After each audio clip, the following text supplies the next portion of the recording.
Well, hey guys, welcome back to Learning Lost Skills. Today I want to teach you about a recipe I learned in Africa many years ago. I was over on a hunting trip. Before anybody gets upset, this is what I hunt with, not a rifle.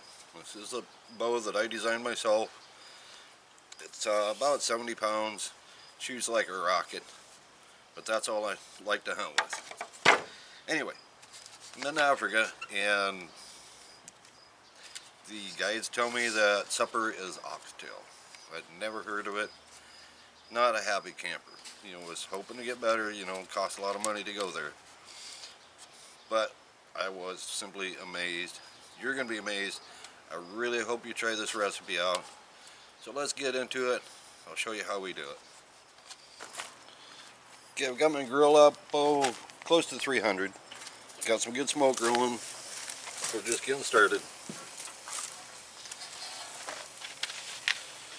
And this is oxtail.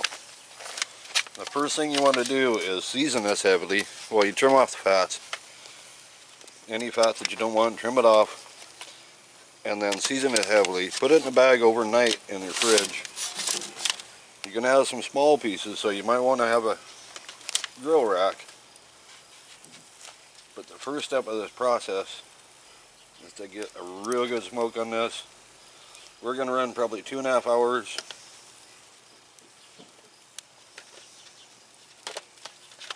And then we're going to come back and finish this by braising it for another 2.5 hours. But first step, get it on the smoke. Okay, our oxtail has been smoking for about 2.5 hours. Man, look at that color.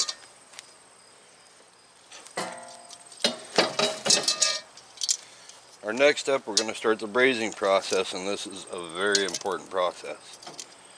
These transferred over, and we'll move them over. We'll get some veggies in, some broth in. Even these little bits are tasty, so keep them all. Okay guys, so it's time to start building our braising liquid. Now there are a lot of ways to go around this. I'm just going to use a red bell pepper, white onion.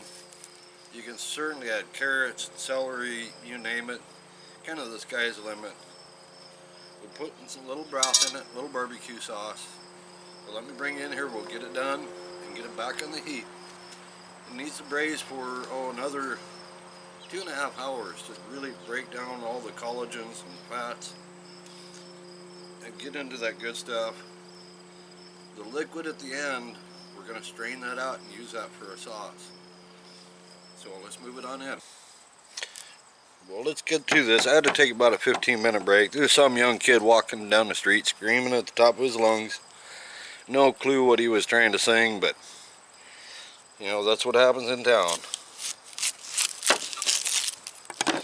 For you veggies, just a coarse chop.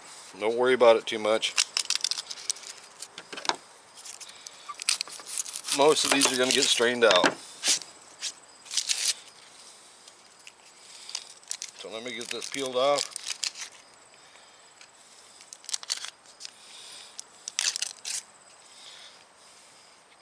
Nice thing about working outdoors is real easy to get rid of these onion peels. Just toss them.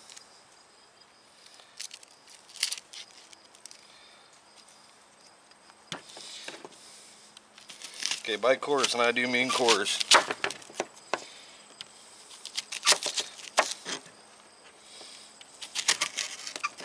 That's plenty.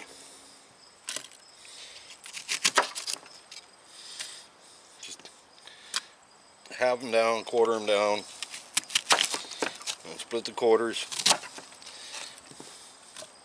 right in the pot.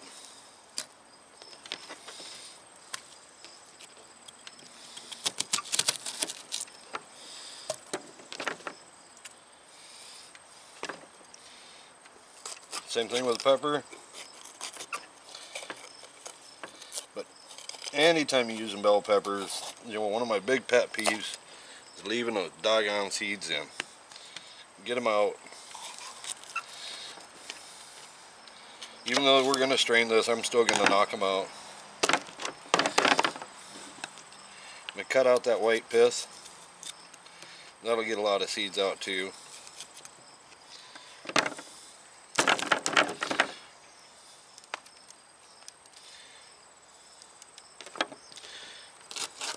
And again, a very coarse chop.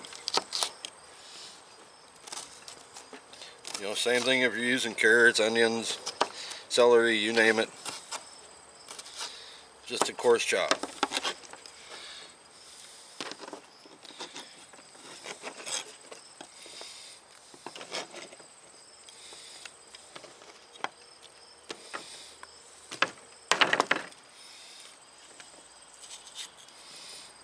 Get rid of the pith.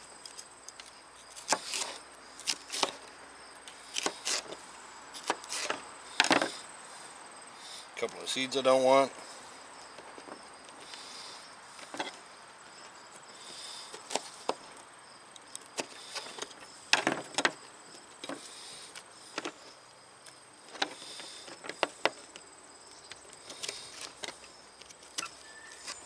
Nothing fancy.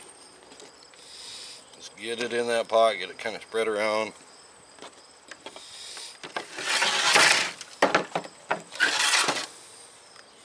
Now we're going to take some beef broth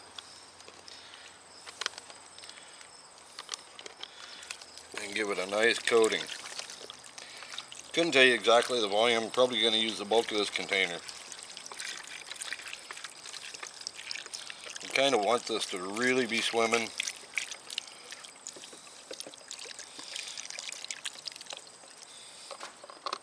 We need that liquid to get everything broken down. It takes a little time. It'll take a couple hours. A little barbecue sauce.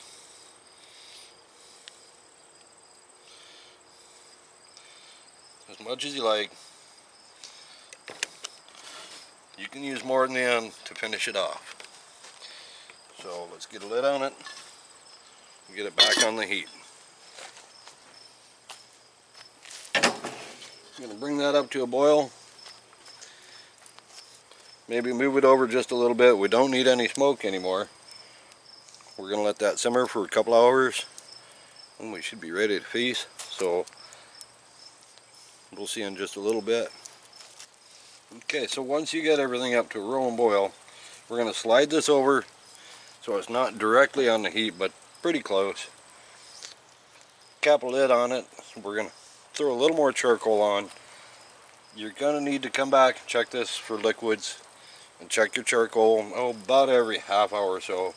But we're going to let this run about 2.5 hours. Remember, when you add everything into the pot, the meat goes in first. You don't want any veggies on the bottom. You might burn them, and you don't want to ruin the flavor because of some burned veggie.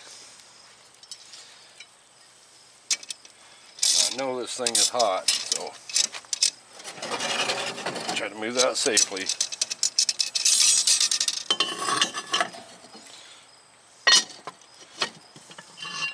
And now we wait. Okay, it's been on 2.5, 3 hours. Let's take a look. So it's falling off the bone. Man, that is what you want. Let me get this out. We'll get it plated up. And we'll show you what everything looks like. We're going to save the fluid and reduce it down a little bit. Get rid of some of the grease. And that'll be our sauce. Well, folks, I hope you all enjoyed learning about making some beautiful oxtail. This is an amazing treat. Think of it, it tastes a lot like a beef spare rib. It's just so delicious. And of course, you wind up in the braising process with some great veggies to go along with it. One thing I love to do with the liquid is I'll let this cool down, skim the grease off of it, and then I'm going to heat that back up and reduce it by at least a half to make a really top-notch sauce to go with this. Hope you enjoyed everything and we earned your subscription. I guess we'll see you all on down the road. I'm going to go eat. Talk to you soon.